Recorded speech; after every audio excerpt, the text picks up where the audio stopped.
بسم اللہ الرحمن الرحیم الحمد للہ الذی هو الاول والآخر والظاہر والباطن والصلاة والسلام علی اشرف الانبیاء والمرسلین سیدنا و مولانا و مقتدانا ابی القاسم محمد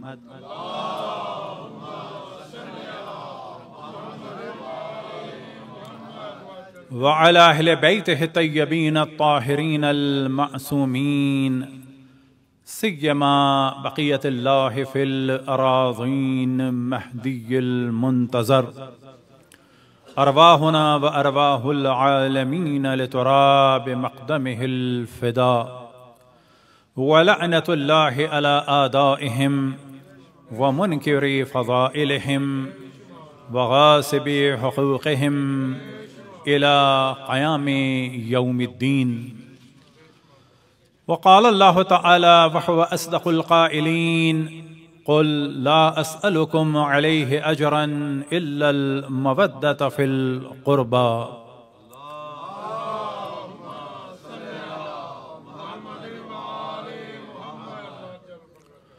وقال رسول الله صلى الله عليه وآله وسلم إني تارك فيكم الثقلين كتاب الله وإترة أهل بيتي ما إن تمسكتم بهما لن تضلوا أبدا حتى يرد علي الحوض. صلوات.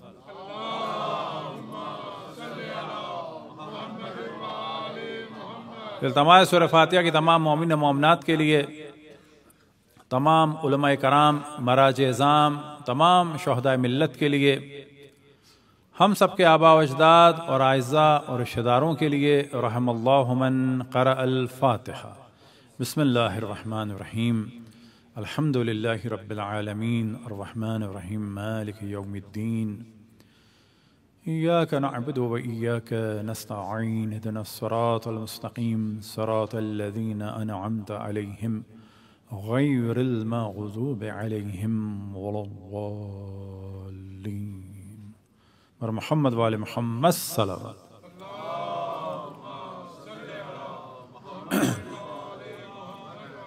امام زمان علیہ السلام کی خدمت میں اور تمام مومن و مومنات کی خدمت میں رسول اللہ صلی اللہ علیہ وآلہ وسلم کے نویں خلیفہ اور امت مسلمہ کے نویں امام، امام محمد تقی الجواد علیہ السلام کی شہادت پر تعزیت پیش کرتے ہیں. صلوات پڑھیں بر محمد و آل محمد.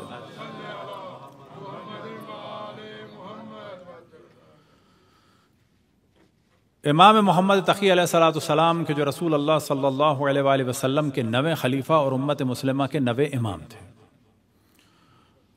اور اس بات کو کہ جو میں عموماً تکرار کرتا ہوں تاکہ ہر مومن اس سے آشنا ہو جائے کہ ہم جن کی امامت کو مانتے ہیں انہی کی خلافت کو مانتے ہیں. یہ ایک عام تصور کہ شیعہ خلافت کو نہیں مانتے. ہاں، ہم جعلی خلافت کو نہیں مانتے، ہم الہی خلافت کو مانتے ہیں. کیا مراد جعلی؟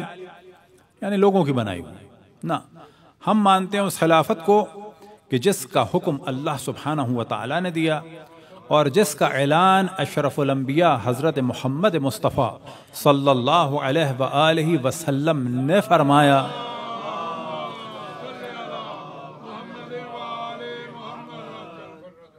اور وہ اشرف الانبیاء کہ جن کی لسان مبارک کے لیے اللہ سبحانہ و تعالیٰ کا ارشاد ہے وَمَا يَنْتِقُ عَنِ الْهَوَىٰ إِنْ هُوَ إِلَّا وَحْيٌ يُوحَىٰ، کہ یہ میرا حبیب، یہ میرا رسول کوئی کلام نہیں کرتا اپنی خواہش سے، اپنی خواہش نفسانی سے.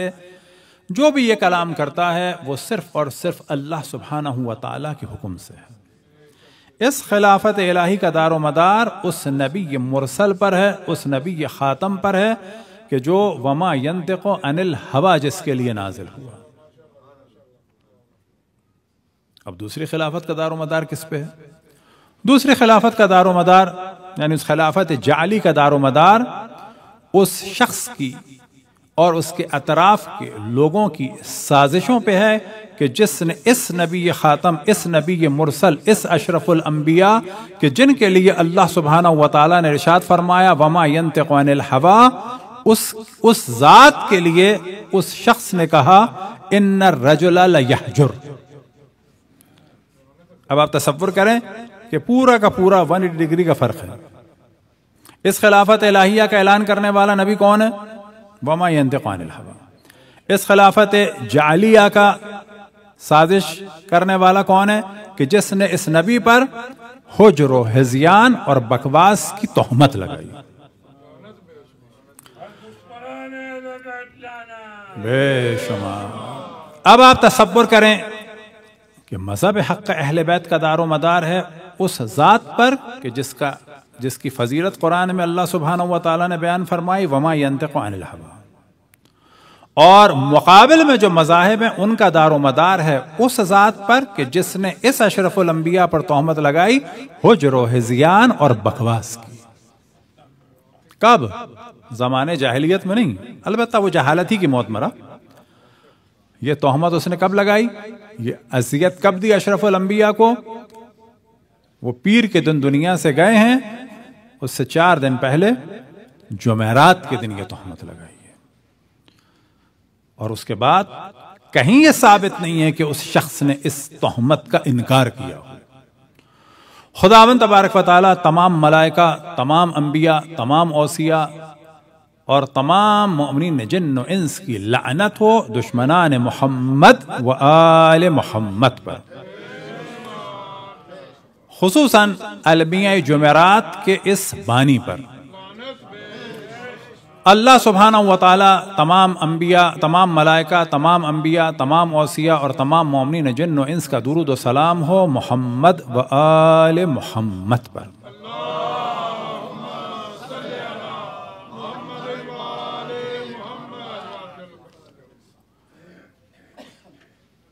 تو اشرف الانبیاء کے الہی جانشین، نوے الہی جانشین امام محمد تقی الجواد، ان کے والد ماجد امام رضا علیہ السلام، اور ان کی والدہ جناب سبیکہ خاتون، اور ایک ان کا اور نام ہے خیزران۔ آپ کی ولادت باسعادت مدینے میں ہوئی 195 10 رجب کو، اور شہادت بغداد میں ہوئی 220 آخر ذی قعدہ۔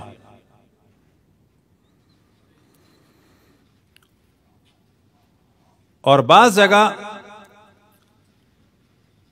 اور تاریخیں بھی بیان ہوئیں،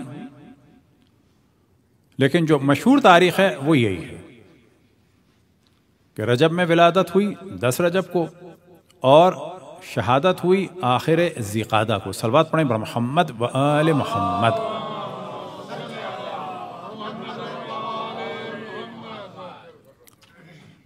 عمر کے حساب سے تمام معصومین میں سب سے کم عمر دوسرے نمبر پر ذات ہے شہید ہونے والوں میں امام محمد تقی علیہ السلام کی، اور پہلے نمبر میں کہ جو سب سے کم عمر معصومین میں سے ذات گئی دنیا سے وہ ہے حضرت فاطمہ الزہرا صلوات اللہ وسلامہ علیہا کی۔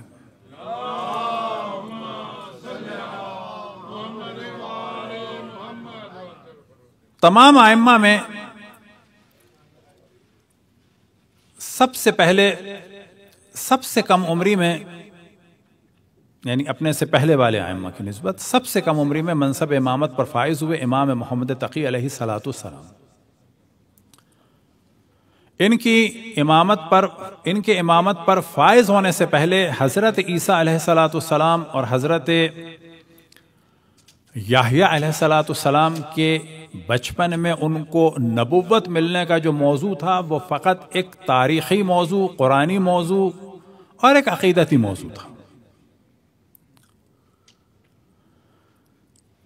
لیکن جب امام محمد تقی علیہ السلام 8 سال کی عمر میں تقریباً منصب امامت پر فائز ہوئے تو اس سے پہلے عالم اسلام میں اس کی کوئی مثال نہیں تھی.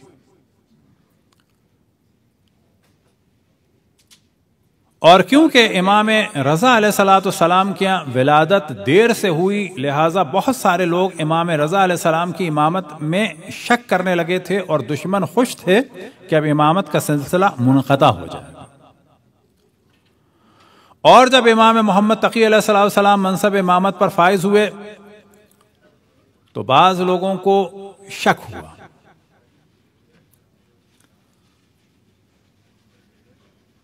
اور پھر مامون نے امام کے مناظرے رکھوائے کہ جن میں سے ایک مناظرہ امام محمد تقی علیہ السلام کا تھا اس زمانے کے قاضی القضات یعنی چیف جسٹس کے ساتھ، کہ جو اس زمانے کے السلام علیکم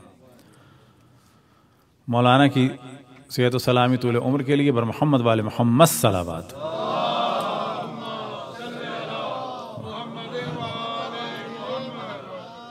اس زمانے کا چیف جسٹس تھا، قاضی القضات تھا. تفضل مولانا الکرسی.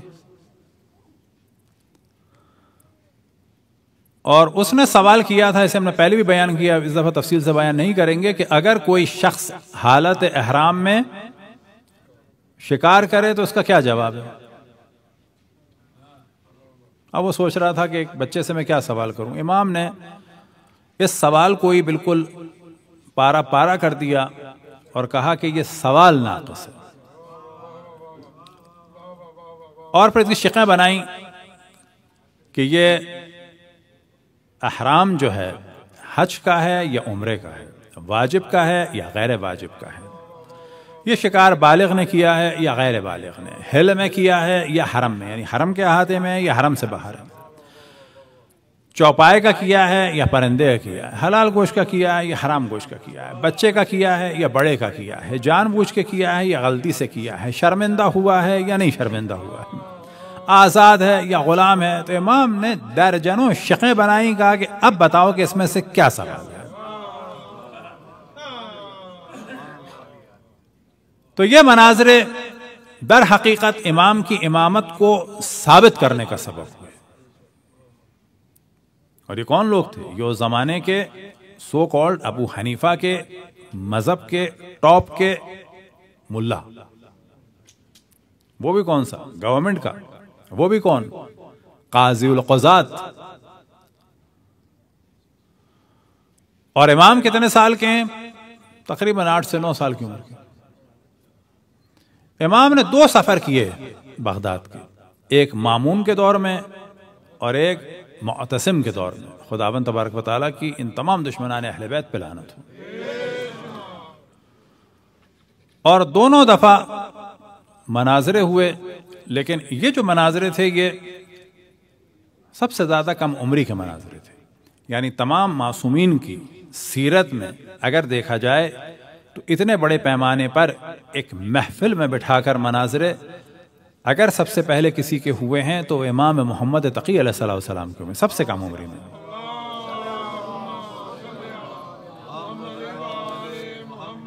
اب تیزی سے کچھ مسائل کو بیان کرتے ہیں تاکہ امام کے بارے میں زیادہ سے زیادہ معلومات ہو اور کچھ موضوع رہ نہ جائیں. امام کی ولادت کے بارے میں توجہ دلائی کہ مشہور قول ہے 10 رجب 195، لیکن ساتھ میں ایک اور بھی قول ہے، وہ ہے رمضان کا 15 رمضان یا 19 رمضان، لیکن میں سے جو مشہور قول ہے وہ 10 رجب کا ہے. 17 سال امام کی امامت تھی، اور اس امامت کے دور میں 2 افراد بادشاہ تھے، اور دونوں کے دونوں بنو عباس کے تھے. اور بنو عباس کے بارے میں ہمیشہ ہم نے توجہ دلائی کہ جب یہ پاور میں آ رہے تھے تو ان کا نعرہ تھا الرضا من آل محمد، آل محمد کی خوشنودی کے لیے کر رہے ہیں. لیکن جب پاور ہاتھ میں آئی تو کیا ہوا؟ انہوں نے اتنا ظلم کیا کہ بنو عباس کا ظلم ان کے مقابلے میں کم لگنے لگا. کیونکہ جو کرسی پہ بیٹھتا ہے اس کو بیٹھنے کے بعد احساس ہوتا ہے کہ میں اس کا حقدار ہوں. جیسے ضیاء کرسی پہ بیٹھے تو الیکشن کرانے تھے شاید 90 ڈیز میں، لیکن نہیں. بقول اس زمانے کے جو پریزیڈنٹ تھے، کیا نام تھا، غلام اسحاق، جب تک بم نہیں پھٹا وہ نہیں گیا. غلام اسحاق کا بیان تھا کہ وہ جہاز سے جا رہے تھے، بم پھٹ گیا، تو جو بم پھٹا تو یہ موصوف گئے، وَإِلَّا امیر المومنین بننے کا پورا ارادہ کر لیا تھا. اور ابھی تک جو شیعوں کے ساتھ مسائل اور مصائب چل رہے ہیں، اس شخص کے پیدا کیے ہوئے. تو امام کے امامت کے 17 سال کے دور میں سب سے زیادہ جو دور، اول تو 2 افراد تھے، اور 2 افراد میں جو زیادہ دور گزرا وہ مامون کا تھا، اور آخر 3 سال جو تھے معتصم کے تھے. اور یہی معتصم امام کی شہادت کا سبب بنا. اور جو ایک اور چیز بیان کی جاتی ہے کہ جو قاضی تھے اس زمانے کے، وہ لوگ سبب بنے.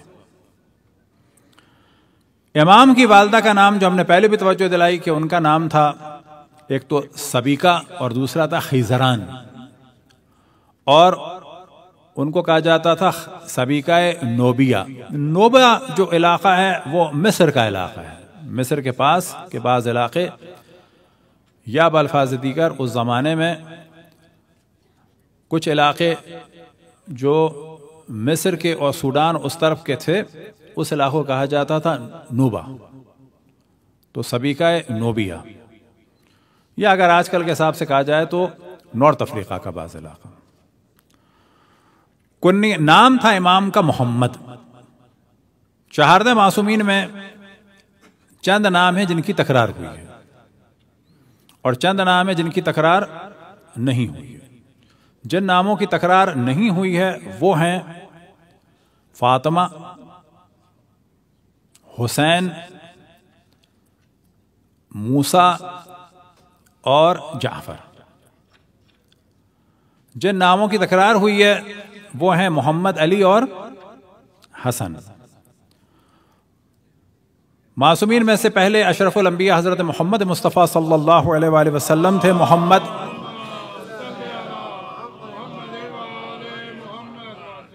پھر امام محمد باقر محمد، اور پھر امام محمد تقی محمد، اور پھر امام زمان علیہ السلام محمد. اور علی نام میں مولا امیر المؤمنین علی، امام زین العابدین علی، اور پھر امام رضا علی، اور امام علی النقی علی. حسن 2 دفعہ نام آیا، امام حسن علیہ السلام کا، یعنی امام مجتبیٰ کا، اور 11ویں امام امام حسن عسکری. صلوات پڑھیں پر محمد والے محمد.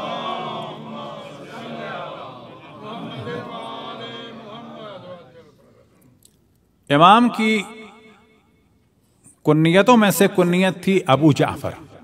ابو جعفر 2 ائمہ کی کنیت ہے، ایک امام باقر علیہ السلام کی ابو جعفر، اور ایک امام تقی الجواد کی کہ جو 9ویں امام ہے ابو جعفر. اب روایت جب نقل ہوتی ہے تو پتہ چل جاتا ہے کسی کو اگر مہارت ہو کہ یہ کون سے ابو جعفر ہیں. وجہ کیا ہے کہ جب روایت نقل ہو رہی پتہ چل جاتا ہے کہ یہ جو راوی ہیں یہ تو اس زمانے کے ہیں، یا اس زمانے کے تو کس سے نقل کیا ہوگا، یعنی امام محمد تقی سے. یا اگر اس زمانے کے ہیں تو کس سے نقل کیا ہوگا. مثال کے طور پر اگر جناب زرارہ سے روایت نقل ہوگی تو کیا کہا جائے گا؟ اگر وہ کہیں کہ ان ابی جعفر یا سمعت ابا جعفر، تو یعنی اس کا مطلب امام باقر علیہ السلام. اور اگر مثال کے طور پر اسماعیل بن سہل کہیں گے تو پتہ چل جائے گا کہ یہ یعنی امام تقی علیہ السلام. لیکن فرق کرنے کے لیے کیا کیا جاتا ہے کہ امام باقر علیہ السلام کے لکھا جاتا ہے ابو جعفر اول، اور امام محمد تقی علیہ السلام کے لکھا جاتا ہے ابو جعفر ثانی. القاب میں جو مشہور ترین لقب ہے وہ ہے تقی، اور جواد تقی تقوی سے ہے، جواد ہے جود سے یعنی سخاوت سے. ابن الرضا یعنی امام رضا علیہ السلام کے فرزند، یہ لقب اس وجہ سے زیادہ مشہور ہے کہ امام رضا علیہ السلام کے صرف ایک ہی فرزند تھے، اور ان کی ولادت کے لیے روایتوں میں آیا تھا کہ سب سے زیادہ بابرکت جو ولادت ہوگی ان کی ہوگی۔ وجہ کیا ہے کہ امام کے یہاں ولادت دیر سے ہوئی اور بہت سارے لوگ شک میں تھے اور سوچتے تھے کہ اب امامت کا سلسلہ آگے نہیں بڑھے گا، اور دشمن بھی مطمئن تھے کہ اب امامت کا سلسلہ ختم ہو جائے گا۔ لہذا امام کے القاب میں سے ایک مشہور ترین لقب ہے ابن الرضا، اور اسی طرح سے ذکی کہ جو ذکاوت سے اور بافہم ہونے سے، قانع یعنی خداوند تبارک و تعالیٰ کی نعمتوں پر قانع ہیں، اور رضی یعنی خداوند تبارک و تعالیٰ سے راضی ہیں، مختار یعنی اللہ سبحانہ و تعالیٰ نے ان کو مختار فرمایا ہے، متوکل اللہ سبحانہ و تعالیٰ پہ توکل کرنے والے، مرتضی یعنی خداوند تبارک و تعالیٰ ان سے راضی ہے، منتخب اور اللہ سبحانہ و تعالیٰ نے ان کا انتخاب فرمایا۔ لیکن ان القاب میں جو سب سے زیادہ مشہور لقب ہے وہ ہے تقی اور جواد۔ امام کا تمام معصومین کے نقوش الگ الگ تھے، کبھی اگر موقع ملا کوئی یاد دلائے تو نقوش کے اوپر انشاءاللہ گفتگو ہو، لیکن امام کا جو نقش تھا خاتم کا یا نگین کا، نگین سے کیا مراد؟ جو اس میں نگینہ ہوتا ہے۔ خاتم سے کیا مراد؟ یعنی انگوٹھی۔ تو اس کا نقش کیا تھا امام کا؟ وہ تھا حسبی اللہ حافظی، یعنی میرے لیے اللہ کافی ہے کہ جو میری حفاظت کرنے والا ہے۔ امام کی دو ازواج تھیں، ایک مامون کی بیٹی تھی، اس کا نام تھا ام الفضل، اور یہ جو مشہور ترین اس وقت ہمارے یہاں خطبہ ہے نکاح کا، یہ جو پبلک تک پہنچا ہے خود امام سے پہنچا ہے اور اسی نکاح کے ذریعے سے پہنچا ہے۔ دوسری جو امام کی زوجہ تھیں وہ تھیں جناب حضرت سمانہ خاتون،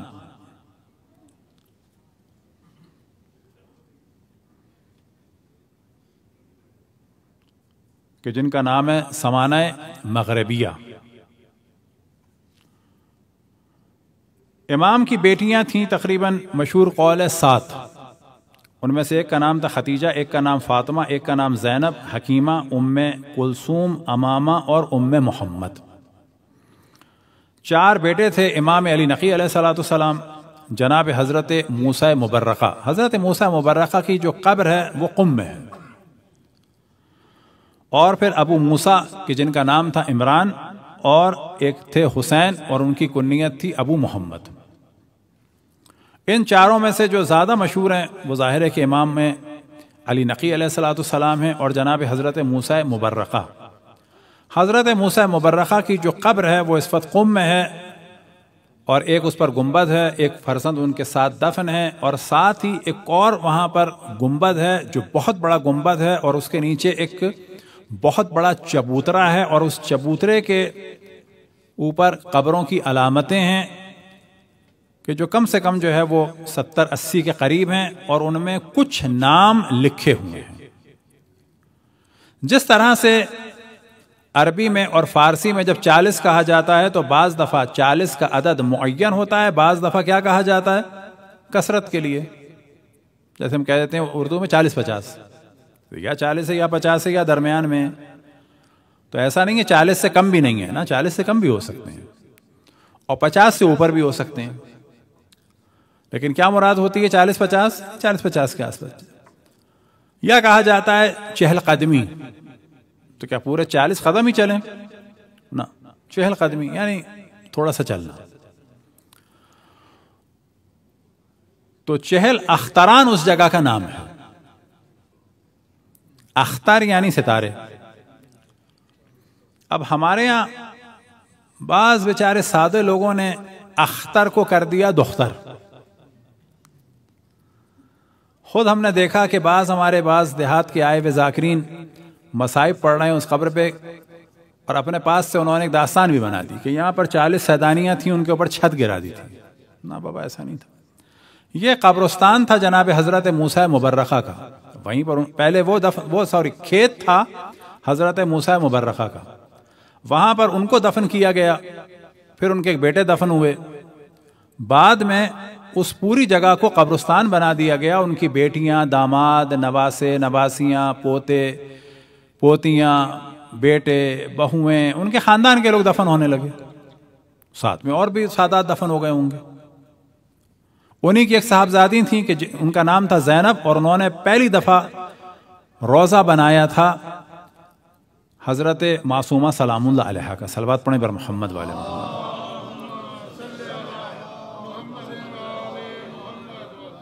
پہلے بھی ہم توجہ دلا چکے ہیں کہ معصومین کی زیارت ہر روز اچھی ہے، مختصر ترین الفاظ میں بھی اچھی ہے، لیکن دنوں میں کچھ ایام مخصوص ہیں معصومین کی زیارت کے لیے۔ ہفتے کا دن ہے رسول اللہ صلی اللہ علیہ وآلہ وسلم کی زیارت کا، اتوار کا دن ہے مولا امیر المؤمنین اور جناب سیدہ کی زیارت کا، پیر کا دن ہے امام حسن اور امام حسین کی زیارت کا، منگل کا دن ہے امام زین العابدین امام محمد باقر امام جعفر الصادق کی زیارت کا، بدھ کا دن ہے امام رضا امام محمد تقی اور امام علی نقی کی زیارت کا، جمعرات کا دن ہے امام حسن عسکری علیہ السلام کی زیارت کا، اور جمعہ کا دن ہے خاص امام زمان علیہ السلام کی زیارت کا۔ بس دن کے اعتبار سے کہا جائے کہ امام کی زیارت کا مخصوص دن کیا ہے، وہ بدھ ہے، لیکن مراد یہ نہیں ہے کہ صرف امام کی اس دن زیارت ہو، نہ، امام کی خاص زیارت ہے، باقی معصومین کی بھی زیارت ہو، وہ تو ہر روز ہونی چاہیے، ہر وقت ہو سکتی ہے، کوئی بھی خاص ٹائم نہیں، لیکن بدھ کا دن امام کی زیارت کے لیے مخصوص ہے، لیکن باقی معصومین کی بھی زیارت کی جائے۔ امام کے حرزوں میں سے ایک مخصوص حرز ہے کہ جس کا بڑا ایران عراق میں اب جاتے ہیں، وہ ہے حرز امام جواد، یعنی ایک تعویذ ہے، دعا ہے حفاظت کے لیے کہ مومنین کو اسے استعمال کرنا چاہیے۔ البتہ اس سے پہلے ایک نماز بھی ہے کہ جو انشاءاللہ کبھی موقع ملا کوئی مومن بھی یاد دلائے تو صرف حرز کو ہی ڈسکس کریں، اس کی نماز کو بھی ڈسکس کریں، اور حرز سے ریلیٹڈ جو بات ہو کہ جو صرف اس وقت ہم اتنی گفتگو کر رہے ہیں کہ حرز امام جواد تمام ائمہ کے حرزوں میں زیادہ مشہور ہے، گو کہ تقریباً ہر معصوم سے منقول ایک حرز ہے۔ یہ تمام حرز استعمال کرنے چاہیے، لیکن یہ والا حرز جو ہے وہ زیادہ مشہور ہے۔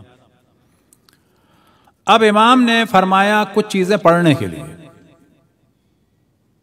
کوئی بھی ذکر ہو اللہ سبحانہ و تعالیٰ کا بہترین، کسی بھی زبان میں ہو، حتیٰ کوئی اگر کہتا ہے انگلش میں بھی او مائی گاڈ، وہ تو عادت پڑ گئی نا لوگوں کی او مائی گاڈ، یا لا حول ولا قوت، کوئی بری چیز دیکھ کے، نہ بابا لا حول ولا قوت ایک بہترین ذکر ہے، لا حول کوئی طاقت نہیں ہے، ولا قوت کوئی قوت نہیں ہے، الا باللہ العلی العظیم، یہ تو بہترین ذکر ہے۔ جیسے حلیمہ نام ہمارے یہاں کتنا عجیب ہو گیا ہے، حلیم، حلیم سے حلیمہ ہے، حلم والا، وہ حلیم بھی ہو گیا خراب، حلیمہ بھی خراب ہو گیا۔ تو ذکر بھی بعض دفعہ جو ہے وہ اہمیت کھو دیتے ہیں بعض معاشروں میں، جیسے اب انگلش معاشرے میں او مائی گاڈ جو ہے لوگ غم میں بھی کہتے ہیں، خوشی میں بھی کہتے ہیں، تعجب میں بھی کہتے ہیں، غصے میں بھی کہتے ہیں، جبکہ دیکھا جائے او مائی گاڈ بھی ہے، اگر کیپٹل جی کی نیت سے وہ کہہ رہا ہے نہیں اللہ کے لیے، وہ خود ذکر ہے، اے خدا، اے اللہ، یا رب، کسی بھی زبان میں۔ لیکن بہترین ذکر کیا ہے؟ لا الہ الا اللہ، صلوات۔ تو وہ سارے ذکر تو ہیں۔ اب کا کسی ائمہ نے کسی خاص ذکر کی بات کی ہو تو اس سے مراد یہ نہیں کہ دوسرے ذکر کی اہمیت نہیں ہے، یعنی اس ذکر کی جانب بھی زیادہ اہمیت دو۔ ان میں سے ایک ذکر کیا ہے؟ استغفار۔ یاد رکھیں کہ استغفار اگر کوئی دعا کرنی ہے اس سے پہلے بھی استغفار، تاکہ اگر کوئی مشکل ہے ہمارے گناہ کی وجہ سے تو پہلے وہ گناہ معاف ہو، پھر مشکل حل ہو۔ اگر کسی کو اولاد چاہیے تو استغفار، اگر کوئی حاجت ہے تو استغفار، اگر کوئی پریشانی ہے تو استغفار، رزق چاہیے تو استغفار۔ تو امام سے سوال کیا جناب اسماعیل بن سہل نے، اور سوال کیا لکھ کے، قال کتبت الی ابی جعفر، میں نے لکھا ایک خط اور بھیجا اسے جناب ابی جعفر کی خدمت میں۔ اب یہ روایت میں واضح ہو جائے گا اسماعیل بن سہل کس کے دور کے ہیں؟ امام محمد تقی کے۔ اس کا مطلب ہے ابی جعفر سے کیا مراد ہے یہاں پر؟ ابی جعفر ہے ثانی۔ اگر یہاں پہ ہوتا قال زرارہ تو کیا مراد ہوتی؟ ابی جعفر ہے یا ابو جعفر اول. تو یہ فرماتے ہیں قال كتبت الى ابی جعفر علمنی شیئا، کہ اے امام مجھے ایک ایسی چیز کی تعلیم دیں، اذا انا قلتہ، اگر میں اسے کہوں. اب یہاں پر آپ دیکھیں کہ اس ذکر کو انہوں نے کسی مشکل کے حل کے لیے نہیں مانگا ہے. کس کے لیے مانگا ہے وہ خود بتا رہے ہیں. اذا انا قلتہ کنت معکم فی الدنیا والآخرہ، اگر میں اسے کہوں تو آپ کے ساتھ اس دنیا اور آخرت میں ہوں گا، یعنی خاص نیت سے. قال فكتب بخط اعرفه، تو جناب اسماعیل بن سہل کہتے ہیں کہ امام نے مجھے خط لکھا کہ میں اس کو پہچان گیا، یعنی امام نے لکھا. اعرفه، میں اس کو پہچانتا تھا، امام نے لکھا. فكتب بخط اعرفه، میں سمجھ گیا کہ یہ امام کی رائٹنگ ہے.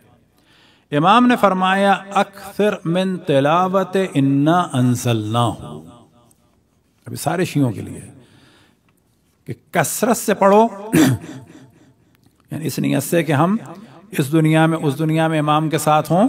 اول تو ہر کار خیر کا نتیجہ یہی ہوگا، لیکن اگر کوئی چیز پڑھنے کی ہو تو کیا ہے؟ کثرت سے انا انزلنا.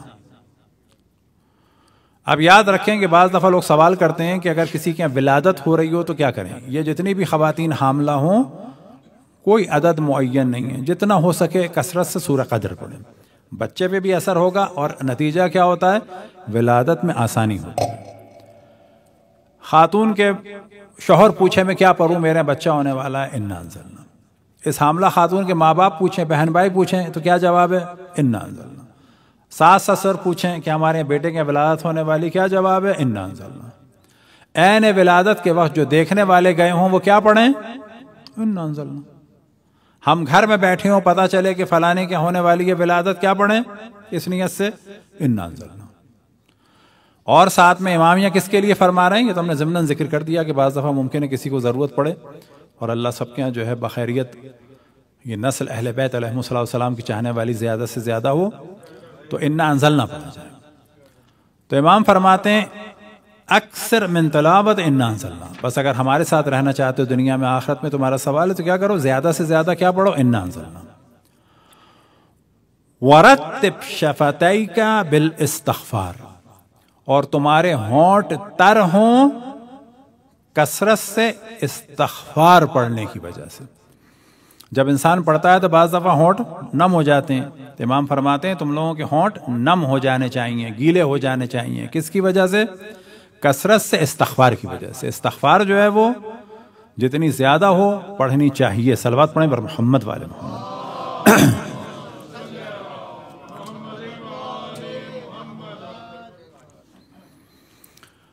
اب بعض دفعہ بعض چیزیں لوگوں کو واقعاً کلیئر نہیں ہوتی کہ یہ رسم ہے یا خود ائمہ سے منقول کوئی چیز ہے. اب ایک چیز کی جانب مختصر توجہ دلائیں، اور اس میں ہم خطاب اس وقت ظاہر ہے کوئی ہمارے سامنے برادران اہل سنت میں سے نہیں بیٹھا، لیکن برادران اہل سنت کے شیعہ، برادران اہل سنت کے دولہا اور دلہن کی توجہ دلائیں. یہ قطعاً وہ ہمارے بھائی ہیں، ان کے قدم ہمارے سر آنکھوں پر. اکثر اہل سنت بیچارے معصوم ہیں، ان کو پتہ ہی نہیں ہے کہ ان کے بڑوں نے اہل بیت پر کیا ظلم کیا، چھپایا گیا ہے. ان کو پتہ ہی نہیں ہے کہ ان کے رسول کو قتل کیا گیا ہے. انہیں پتہ ہی نہیں ہے کہ اشرف الانبیاء کے لیے بھی لفظ شہادت استعمال ہونا چاہیے. بیچاروں کو نہیں پتہ. دنیا میں اکثر یاد رکھیں لوگ جو ہیں مستضعف ہیں، یعنی کیا ہیں؟ ضعیف ہیں، علم نہیں ہے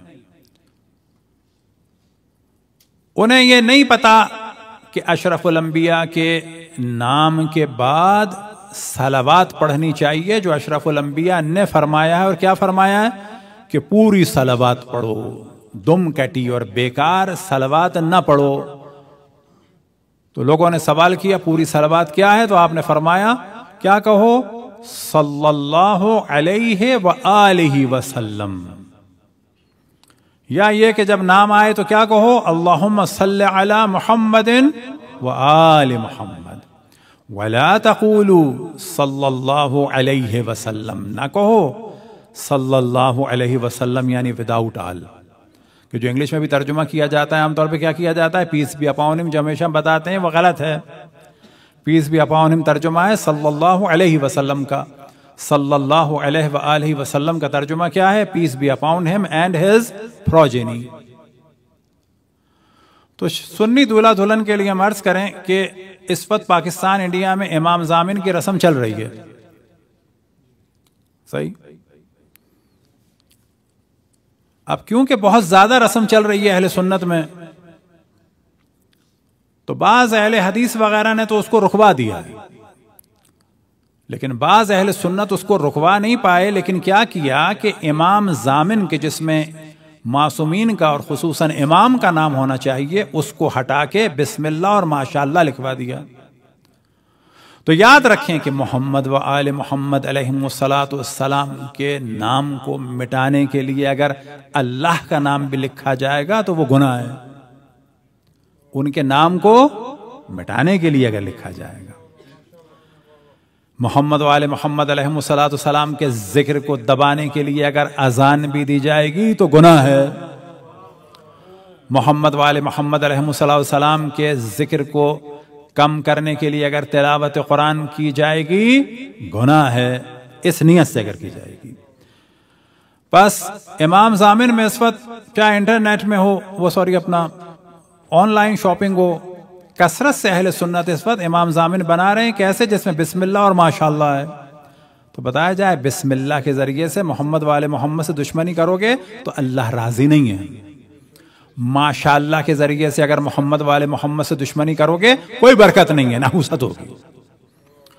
تو خصوصاً اہل سنت دولہا و دلہن کو یہ توجہ دلانی چاہیے کہ اپنے رسول اور ان کی آل کو تمہارے بزرگوں نے ختم کیا ہے. تمہارے رسول ان کی آل پر ظلم کیا ہے. تمہارے رسول ان کے نام کو، تمہارے رسول ان کی آل کے نام کو ختم کیا ہے. تمہارے رسول ان کی آل کے دنوں کی مخالفت کی ہے. تمہارے رسول ان کی آل کے ذکر کی مخالفت کی ہے. تصور کرو کہ رسول کے نواسے کو قتل کر دیا گیا، اور جب اس کی مظلومیت کا جلوس ہوتا ہے تو تمہارے ملاؤں نے اس پر پتھراؤ کرائے ہیں. اب یہ بات اگر واقعاً بتائی جائے عام اہل سنت کو، ایسا نہیں ان کو برا لگے گا، ان کو پتہ نہیں ہے. تو امام ضامن کی جو رسم ہے وہ کس وجہ سے ہے کہ کسی بھی امام کا نام اگر پاس ہو تو برکت کا سبب ہے. کسی بھی معصوم کا نام اگر پاس ہو، پس یہاں جو لگایا جاتا ہے معصومین میں سے کسی کا بھی نام، وہ اس لیے ہے کہ اس سے برکت ہو. اور کس وجہ سے؟ کہ معصوم کا نام بازو میں رکھنا مشکل تھا بنو عباس کے دور میں، لیکن جب سکے بنے تھے کہ جب مامون نے اپنی سیاسی فائدوں کے لیے امام رضا علیہ السلام کو خلیفہ بنایا اور سکے بنائے تاکہ عام لوگوں پر یہ ثابت کرنے کی کوشش کی جائے کہ میں دشمن اہل بیت نہیں ہوں، میرے باپ نے جو کچھ کیا امام موسیٰ کاظم کے ساتھ غلط کیا. اور بعد میں خود یہ امام رضا کی شہادت کا سبب بنا. تو ایک جھوٹے دعوے کے لیے اس نے امام رضا کو اپنا ولی عہد بنایا، اور اسی دعوے کے لیے امام محمد تقی کو اپنا داماد بنایا. تو وہ جو سکے تھے جن میں لکھا ہوتا تھا علی ابن موسیٰ الرضا، تو مومنین اس کو اپنے پاس رکھتے تھے. کس کے لیے؟ برکت کے لیے. اور ساتھ میں ایک دعائے توسل غیر معروف بھی ہے. ایک تو وہ ہے کہ جسے معصومین کو مخاطب کیا جاتا ہے یا وجیہن عند اللہ، وہ اسے کہا جاتا ہے دعائے توسل معروفہ یا دعائے توسل معروف، معذرت دعائے توسل معروف. اسے کہا جاتا ہے دعائے توسل غیر معروف. اس میں خداوند تبارک و تعالیٰ کو واسطہ دیا گیا ہے چہارد معصومین کا مختلف حاجات کے لیے. اس میں سے جب امام رضا علیہ السلام کا ذکر آتا ہے تو اس میں جو اللہ سے مانگا گیا ہے وہ کیا مانگا گیا ہے کہ سفر میں اور مختلف وادیوں میں میری حفاظت فرما. تو واسطہ کس کا دیا گیا ہے؟ امام رضا کا.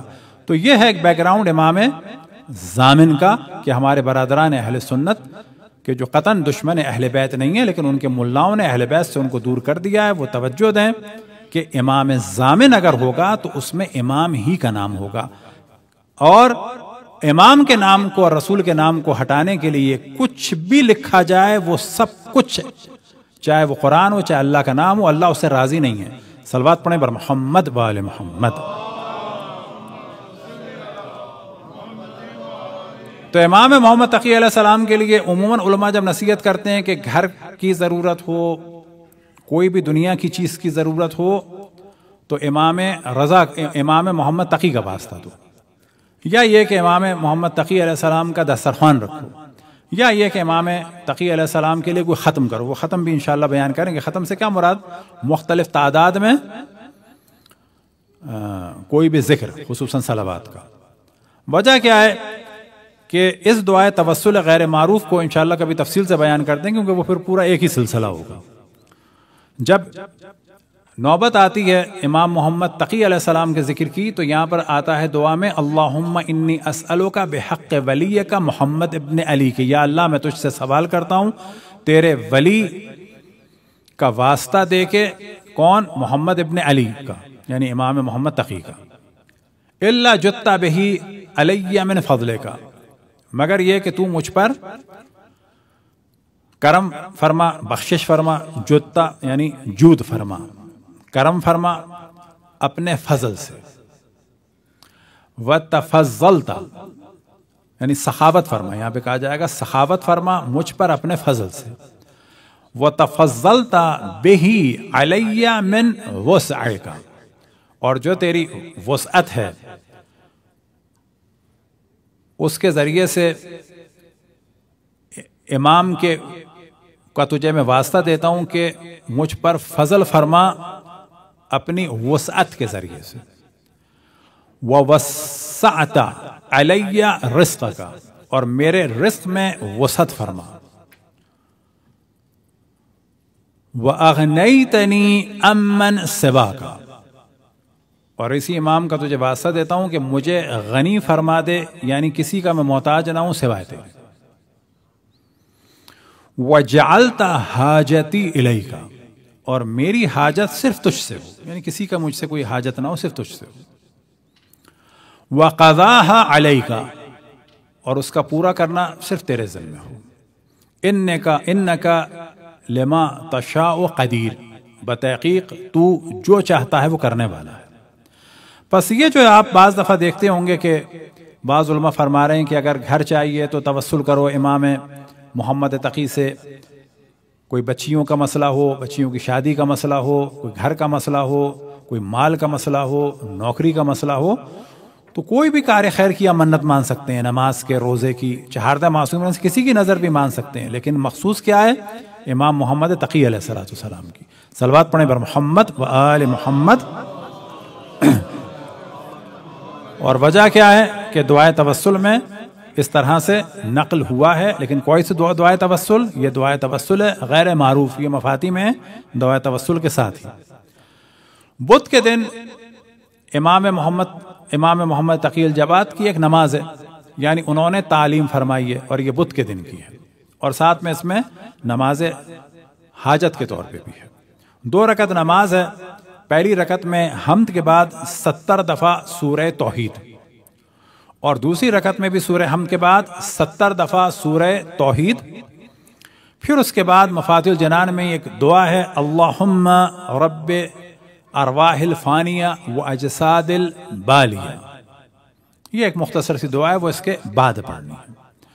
دوسرا ایک نماز کا طریقہ ہے، پہلی رکعت میں سورہ حمد کے بعد سورہ قدر، دوسری رکعت میں سورہ حمد کے بعد سورہ کوثر، اور جب قنوت پڑھیں تو اس میں 3 دفعہ پڑھیں امن یجیب المضطر اذا دعاہ ویکشف السوء، اور جب نماز ختم ہو جائے تو سجدے میں جا کے 10 دفعہ کہنا ہے یا جواد الائمہ ادرکنی،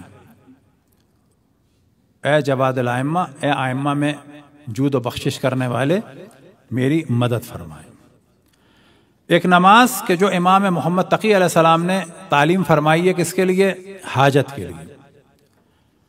تو 2 رکعت نماز پڑھنی ہے سمپل فجر کی طرح سے، سورہ حمد کے بعد کوئی بھی سورہ، کہ بہتر کیا ہے سورہ قدر، دوسری رکعت میں سورہ حمد کے بعد کوئی بھی سورہ، بہتر کیا ہے سورہ توحید، جب نماز مکمل ہو گئی تو اس کے بعد کہنا ہے 146 دفعہ ما شاء اللہ لا حول ولا قوت الا باللہ، کہ جو چاہا وہ ہوا، کہ جو خداوند تبارک و تعالیٰ نے چاہا وہ ہوا، لا حول کوئی طاقت نہیں ہے، ولا قوت کوئی قوت نہیں ہے، الا باللہ سوائے اللہ سبحانہ و تعالیٰ کے۔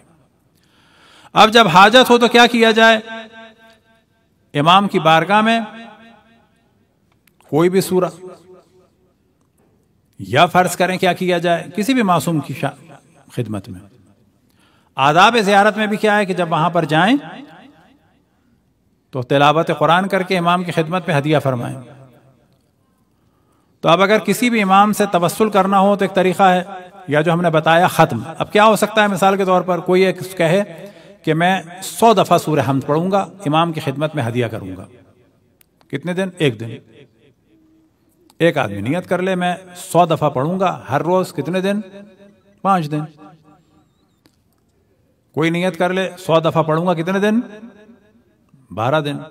کوئی نیت کر لے 14 دن۔ اسی طریقے سے ممکن ہو کہ نہیں میں ہر روز 12 دفعہ سورہ حمد پڑھوں گا، یا 12 دفعہ سورہ یاسین پڑھوں گا۔ تو اس طرح سے کوئی بھی آپ عدد معین کر سکتے ہیں، کسی دن بھی کر سکتے ہیں۔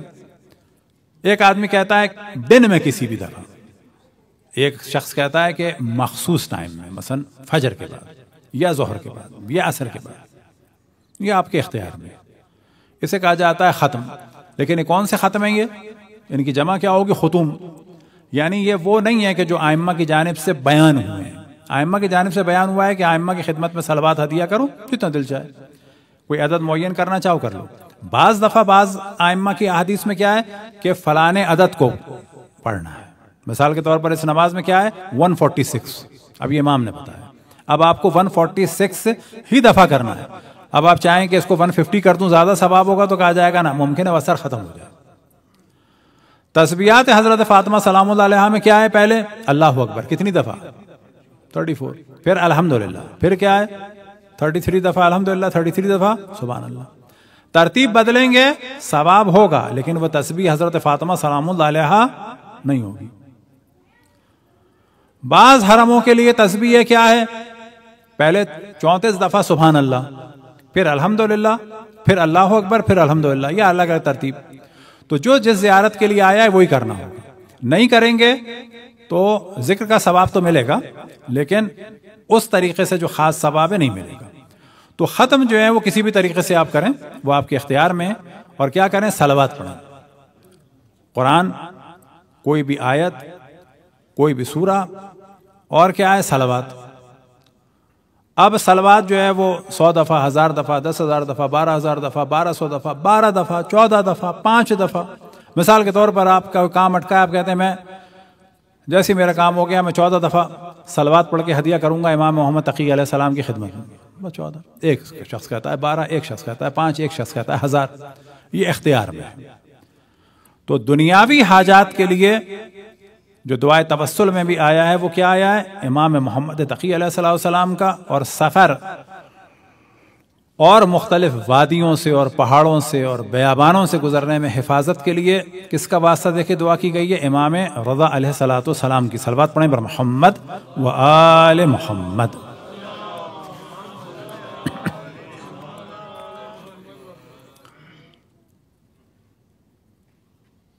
تمام معصومین علیہم السلام شہادت سے دنیا سے رخصت ہوئے۔ سب سے پہلے اشرف الانبیاء شہادت سے دنیا سے رخصت ہوئے۔ کس کے ذریعے؟ کیسی شہادت؟ زہر کے ذریعے سے۔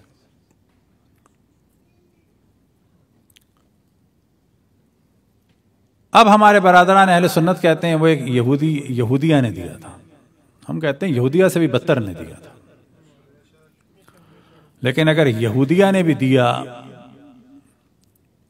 تو لفظ شہادت میں پرابلم کیا ہے؟ کہو نا لفظ شہادت۔ ہمارے یہاں بھی توجہ دینی چاہیے کہ جو بعض دفعہ پوسٹروں پہ لوگ لکھ دیتے ہیں، ابھی 28 سفر انشاءاللہ آئے گی، اللہ ہم سب کو اتنی توفیق دے کہ اس 28 سفر کو بھی ذکر کر سکیں رسول اور امام حسن، رسول اللہ صلی اللہ علیہ وسلم امام حسن کا، اور یہ عاشور بھی ہمیں عطا فرمائے. بالآخر جانا ہے، ایک نہ ایک عاشور ہمارا آخری ہوگا. اب نہیں معلوم یہ ہوگا کہ پچھلا والا تھا، ابھی چلے گئے تو کون سا آخری تھا، وہ والا تھا. اگلا جو 28 سفر آئے، جو خواتین گھر میں مجلس کر رہی ہیں، جہاں جہاں تک آواز جا رہی ہے، جو مرد مجالس کر رہے ہیں، جو پوسٹر بنا رہے ہیں، جو اہتمام کر رہے ہیں، جو امام بارگاہ والے ہیں، ہمیشہ توجہ دیں. کیا لکھیں؟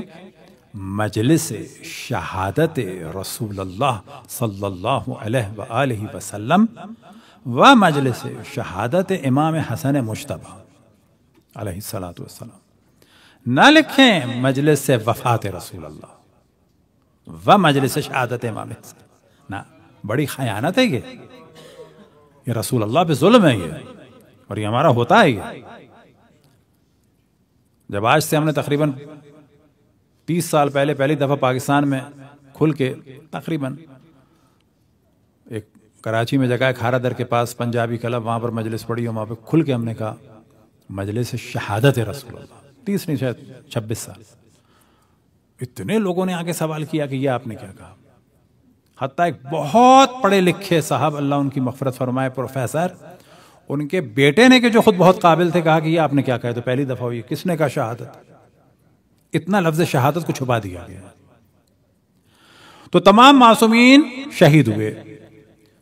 اور روایت میں بھی ہے وَمَا مِنَّا إِلَّا مَقْتُولٌ أَوْ مَسْمُومٌ. ہم میں سے کوئی ایسا نہیں ہے کہ یا اس کو ویسے قتل کیا جائے گا کچھ الگ طریقے سے، یا زہر دے کے. اشرف الانبیاء کو زہر دیا گیا. ان کے بعد جناب سیدہ ان کو ضربت کے ذریعے سے. ضربت کون سی؟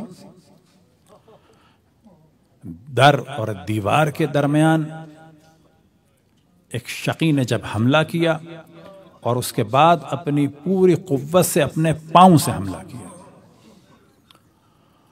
اور پھر خالد کے ہاتھ میں جو تلوار تھی نیام کے ساتھ، وہ جناب سیدہ کو ماری گئی. پھر مولا امیر المؤمنین کو دونوں چیزوں سے شہید کیا گیا، زہر سے بھی اور تلوار کی ضربت سے. امام حسن کو زہر کے ذریعے سے، امام حسین کو تلوار کے ذریعے سے. لیکن پھر جسم کو پامال بھی کیا گیا. اجرکم علی اللہ.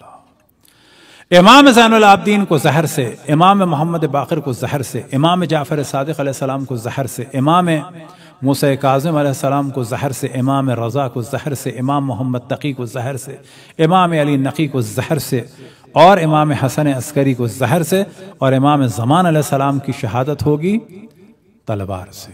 اجرکم وما منا الا مقتول او مسموم. ایک وقت آیا کہ جب مناظروں میں شکست ہوئی اور ذلت اٹھانا پڑی قاضیوں کو اور علماء کو، اور اپنے ہدف تک نہیں پہنچ پایا مامون کہ شاید کوئی ان کو ہرا دے. امام رضا علیہ السلام کو تو نہ ہرا پایا، لیکن شاید کوئی ہرا دے امام محمد تقی کو، انہیں بھی نہ ہرا پایا. اجرکم علی اللہ.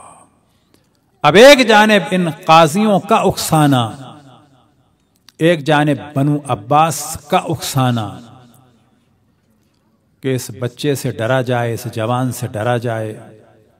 ایک جانب ام الفضل کا اکسانا، کیونکہ اس سے کوئی اولاد نہیں ہوئی، اور جناب سبیکہ سے نسل چلی، امام ہوئے. اور ایک جانب معتصم نے خود اپنے آپ کو جب یہ دیکھا کہ ہارون کو بھی ڈرنا پڑ رہا تھا امام سے، اور لوگوں کو بتانا پڑ رہا تھا کہ ہم ان کے دشمن نہیں ہیں، ہم علویوں کے دشمن نہیں ہیں، ہم سادات کے دشمن نہیں ہیں، اور پھر مامون کو بھی بتانا پڑ رہا تھا کہ ہم آل رسول کے دشمن نہیں ہیں. اب معتصم کو ڈر تھا کہ اب مجھے بھی بتانا پڑے گا، اور میرے سامنے بھی کوئی ایک امام کا وجود ہوگا کہ جس سے ہر وقت مجھے ڈرنا ہوگا، اور پھر مجھے مناظرے کرنے ہوں گے، اور پھر ان مناظروں کی شکست کے بعد جس طرح سے مجھ سے پہلے والے ذلیل ہوئے، اور ناکام ہوئے، بالکل اسی طرح سے مجھے بھی ذلت کا منہ دیکھنا ہوگا اور ناکامی کو برداشت کرنا ہوگا۔ لہٰذا ایک وقت آیا کہ اس نے امام کو زبردستی مدینے سے بلوایا۔ بعض جگہ تاریخ میں بیان ہوا کہ ذی الحج کے مہینے میں امام کو بلوایا گیا، اجرکم علی اللہ، اور آنے کے بعد قید بھی کیا، نظر بند بھی کیا، اور پھر ایک وقت آیا کہ امام کو زہر دلوایا گیا، اور 25 سال کی عمر میں یہ امام دنیا سے رخصت ہو گئے۔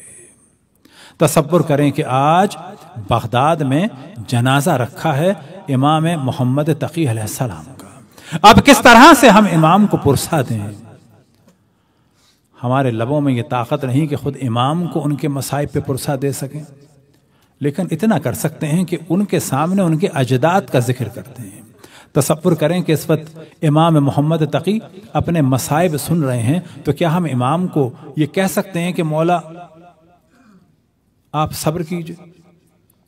ہم تو یہی بتا سکتے ہیں کہ مولا آپ پر بہت مصائب پڑے، لیکن جو مصائب اشرف الانبیاء پر پڑے کہ آنکھیں بند ہو رہی تھیں اور فاطمہ کو روتا ہوا دیکھ رہے تھے، اور یہ بھی دیکھ رہے تھے کہ میرے بعد میری بیٹی پہ تازیانہ بھی پڑے گا، تماچا بھی پڑے گا، اور دیوار اور دروازے کے درمیان پسلی بھی ٹوٹے گی، اور نیام سمیت تلوار کا وار بھی ہوگا۔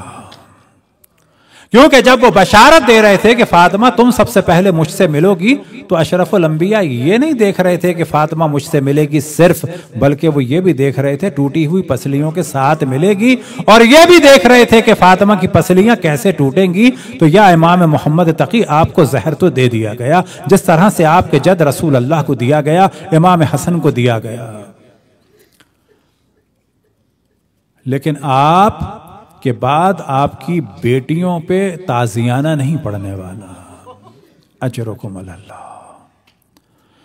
مولا امیر المومنین کے ضربت لگی اور زہر بھی دیا گیا، لیکن وہ بھی یہ منظر دیکھ رہے تھے کہ جب جناب زینب پہ نگاہ پڑتی تھی تو نگاہوں کے سامنے وہ زینب آتی تھی جس کے سر پہ نہ مخنا ہے نہ چادر ہے۔ جب ام کلثوم پہ نگاہ پڑتی تھی تو سامنے ام کلثوم کا وہ چہرہ نظر آتا تھا کہ کبھی کوفے کے کبھی کربلا میں چادریں چھن رہی ہیں، کبھی کربلا سے کوفہ بغیر مخنا و چادر کے لایا جا رہا ہے، کبھی ام کلثوم اور زینب اور بیٹیاں داخل ہو رہی ہیں کوفے میں، اس عالم میں نہ سروں پہ چادر ہے نہ مخنا ہے، کبھی عبید اللہ ابن زیاد کے دربار میں نظر آ رہا ہے ام کلثوم کا چہرہ، تو کبھی شام میں نظر آ رہا ہے۔ اجرکم علی اللہ۔ ایک وقت آیا کہ امام محمد تقی کو زہر دے دیا گیا، ان کی زوجہ بھی قریب ہیں۔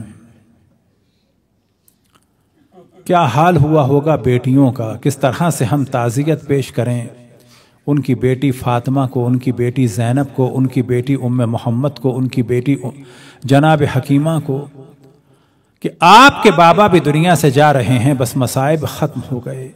ان بیٹیوں کو تو ہم ایسے ہی تعزیت پیش کر سکتے ہیں کہ آپ کے بابا بھی دنیا سے جا رہے ہیں، لیکن آپ کو یہ خوف نہیں ہے کہ بابا کے جسم کو پامال کیا جائے گا، آپ کو یہ خوف نہیں ہے، آپ کو وہ منظر نہیں دیکھنا پڑے گا کہ بابا کا سر تن سے جدا ہو کے نو کے نیزہ پہ بلند کیا جائے گا۔ آپ کے بابا دنیا سے جائیں گے، لیکن آپ کے مال و اسباب کو لوٹا نہیں جائے گا۔ آپ کے بابا دنیا سے جائیں گے، لیکن آپ کے مخنے و چادروں کو چھینا نہیں جائے گا۔ آپ کے بابا دنیا سے جائیں گے، لیکن آپ کے زیوراتوں کو، خصوصاً گوشواروں کو نوچا نہیں جائے گا۔ آپ کے کانوں سے خون بہہ کے آپ کے جسم پہ نہیں آئے گا۔ آپ کو بیابانوں میں بھاگنا نہیں ہوگا۔ آپ کو بیابانوں میں بھاگتے ہوئے تازیانے نہیں پڑیں گے۔ آپ کو جلتے ہوئے خیموں سے نکلنا نہیں ہوگا۔ ہاں مومنوں، کس طرح سے امام کی خدمت میں تعزیت پیش کریں، کس طرح سے امام کے بیٹے اور بیٹیوں کی خدمت میں تعزیت پیش کریں، اب امام علی نقی علیہ السلام کی خدمت میں کس طرح سے تعزیت پیش کریں۔ یا امام علی نقی، آپ نے اپنے بابا کے چہرے کے پسینے کو خوش تو کیا ہوگا، آپ بھی کم سن ہیں، 6 سے 7 سال کی عمر، 6 سے 7 سال کی عمر کے درمیان ہیں، اپنے بابا کو اپنی آغوش میں لیا ہوگا، اپنے بابا کو چند قطرے پانی تو پلائے ہوں ہوں گے، لیکن کیسے آپ کو تعزیت پیش کریں؟ صرف اس طرح سے تعزیت پیش کر سکتے ہیں کہ کربلا میں آپ کے جد امام زین العابدین تھے، اپنے بابا کے سر کو اپنی آغوش میں نہ لے سکے، چند قطرے پانی نہ پلا سکے۔ ایک وقت آیا کہ آپ کے جد امام زین العابدین نے ایک ایسا منظر دیکھا کہ امام حسین زمین کربلا پہ ہیں اور سینے پہ شمر سوار ہے، ایک ہاتھ میں خنجر ہے، دوسرے میں ریش مبارک ہے، شمر نے ریش مبارک کو پکڑا ہوا ہے اور خنجر چل رہا ہے، اور امام زین العابدین سن رہے، دیکھ رہے ہیں، اور جناب زینب ندا دے رہی ہیں، اے شمر ابھی خنجر نہ چلا، اے شمر ابھی خنجر نہ چلا۔ یہ باز گشت ختم نہ ہوئی، زمین کربلا ہلنے لگی، ملائکہ نے ندا دی، الا قتل الحسین بکربلا، الا ذبح الحسین بکربلا، ماتم حسین۔